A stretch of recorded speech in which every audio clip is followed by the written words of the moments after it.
Okay, well, that was Since Wedding Bells Have Rung, and that was from Don Reno's solo album, A Song for Everyone. And if you don't have this album, you got to go out and get it because it's one of the best albums he ever did. And it's Don Reno at his finest and at his peak of his abilities. Really ingenious stuff on this album. This is the album that has the famous instrumental 5x8 with Benny Martin. And I had a request to do the kickoff and the break to, or half break to, Since Wedding Bells Have Rung. I'm not going to spend a lot of time on it. A lot of this stuff I've covered in the beginning Don Reno style videos in the brush technique section.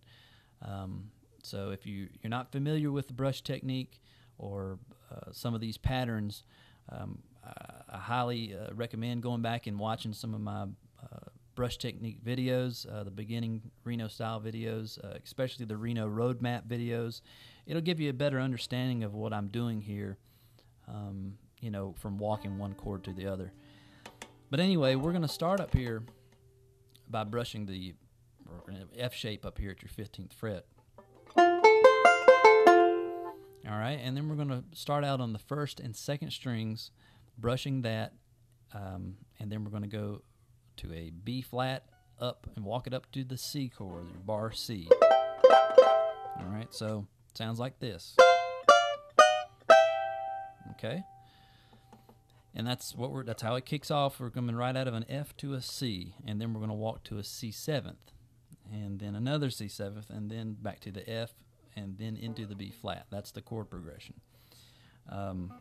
Like I said, a lot of these patterns are covered in other tunes and other videos I've done, so I'm not going to, spend too much time on it, but I'll give you a good idea of how to get this break and kick off. Anyway, goes like this. Okay, and what I'm doing is I'm pretty much just going back and forth. Once I walk up to the C on the first and second strings, I walk back to the B flat on the first and second strings, back it up, and then I go to the third and second strings to hit your C chord, and I back it up one fret. And what I'm doing, you got to learn how to do this, is flatten your fingers across two strings. It would be nearly impossible to try to, do these double stops, with two fingers like this, all over the place. So you got to learn how to lay your fingers across two strings.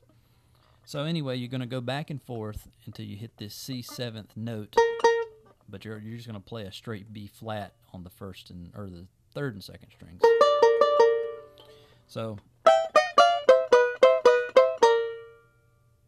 all right, and then we're going to go to this A minor shape, or really still based out of your C chord. On the third and second strings, we're still on the third and second strings. All right. We're going to start back here on the 13th fret and move it up to the 14th fret. So, and then we're going to grab that B flat again, back to that A minor, and back it up to the C7th. It's part of your C7th chord. Got a C chord here. Okay, that's what we're doing. We're just backing right up into that C7th.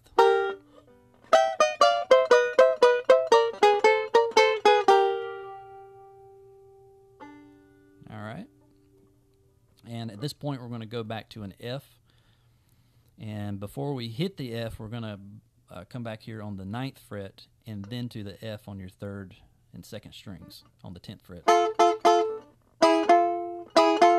Still brushing the strings with your thumb and muting the bridge a little bit with the palm of your hand. You want to put that on the, or actually the fatty part of your hand back here. Just kind of rest it on the strings. So let me play all that again.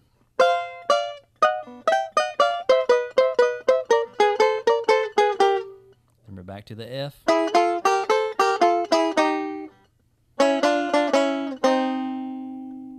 And basically what I'm doing there is the same thing I did up here.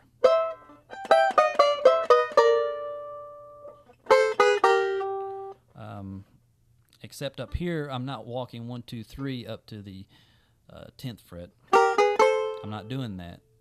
I'm skipping the 9th fret. I'm going from the 8th to the 10th like this.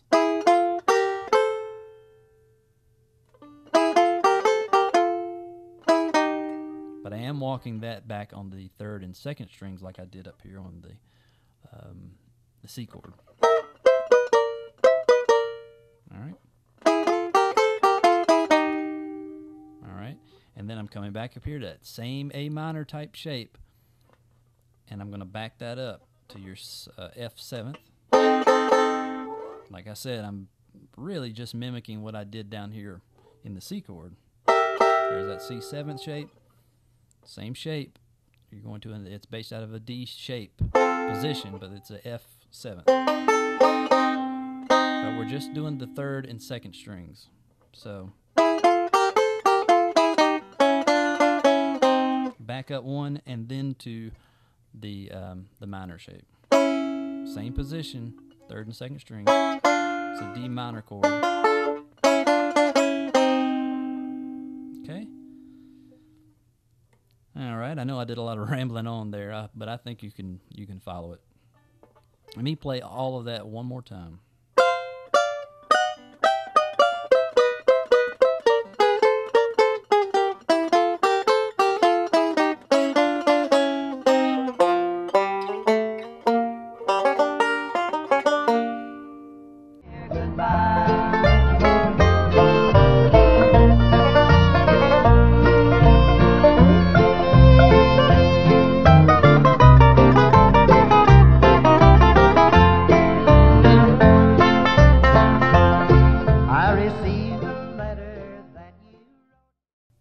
Okay, let's do this little half break that Don did, and it's pretty much, a lot of it's the same thing as what we did on the kickoff, but this time around we're going to start straight off in the C chord on the 1st and 2nd strings. We're just going to walk down 1, 2, 3, 1, 2, 3, just like we did in the kickoff. A little variant, a little different. The phrasing is tricky to get right, but it's basically the same positions.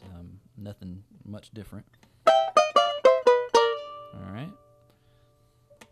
Then we're going to go to this A minor shape, back up 1 and then to the A minor shape, and then grab this B flat, flat your fingers across, walk down to the C7th, same shape though. So let's do that again.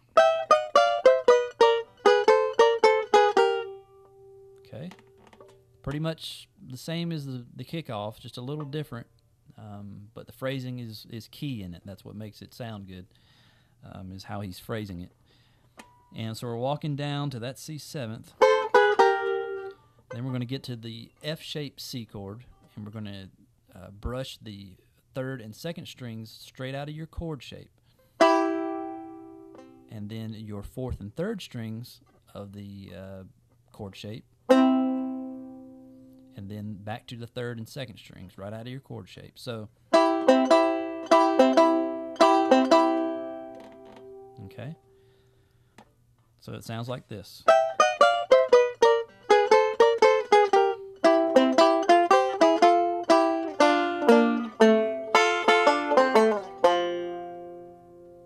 right. So it's tricky timing in here if you get this right. And then come to your F on your 10th fret, barred across 3rd and 2nd strings. All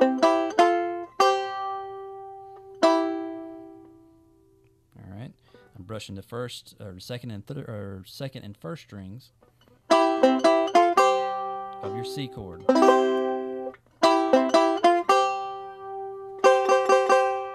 Okay, and back to your C chord.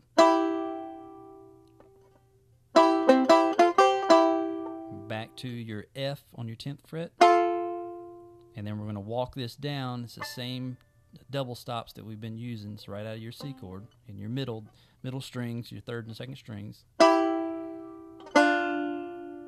going to come down and grab this B flat, basically a B flat F shape chord.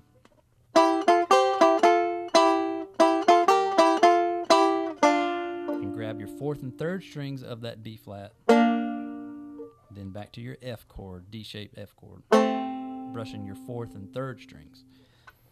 All right. That might have been a little confusing there, but let me play it, and then you'll see how it's supposed to sound.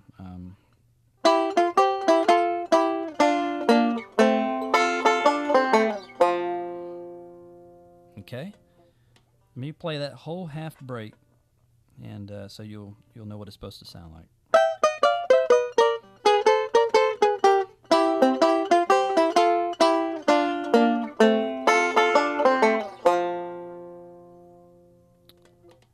And that's Since Wedding Bells Have Rung. I hope that helps. And like I said, I went a little fast on this one, but go back and listen to some of my other videos, beginning videos, if you're not familiar with some of these patterns and the brush technique. And go out and get A Song for Everyone. It's one of the greatest albums you'll ever listen to.